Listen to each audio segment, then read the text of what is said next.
ఒక commercial hero అయ్యుండి, ఒక కమర్షియల్ స్టార్ అయ్యుండి, నాకు తెలిసి ఆయన చేసినటువంటి ఎక్స్పెరిమెంటల్ ఫిల్మ్స్ ఇప్పటిదాకా ఎవరూ చేయలేదు.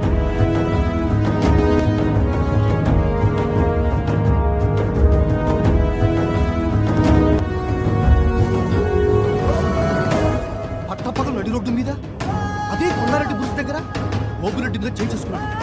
ఎవరా అతను? కత్తి పట్టుకున్న కత్తిగా ఉన్నాడు.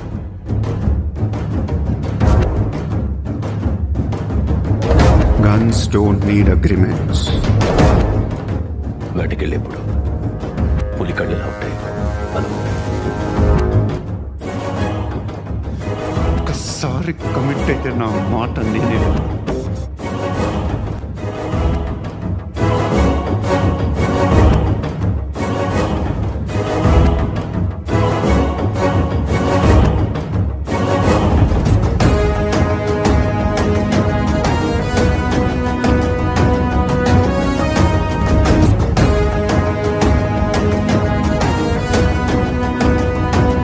రిజల్ట్తో సంబంధం లేకుండా అదే బాటలో అదే మాట పైన నిలబడి ఆయన చేసినటువంటి ఎక్స్పెరిమెంట్లు ఇప్పటిదాకా మేము ఎవరు చేయలేము. ఒక విధంగా ఇప్పుడిప్పుడు మేము మొదలు పెడతాం, దానికి ఇన్స్పిరేషన్ ఆయనే.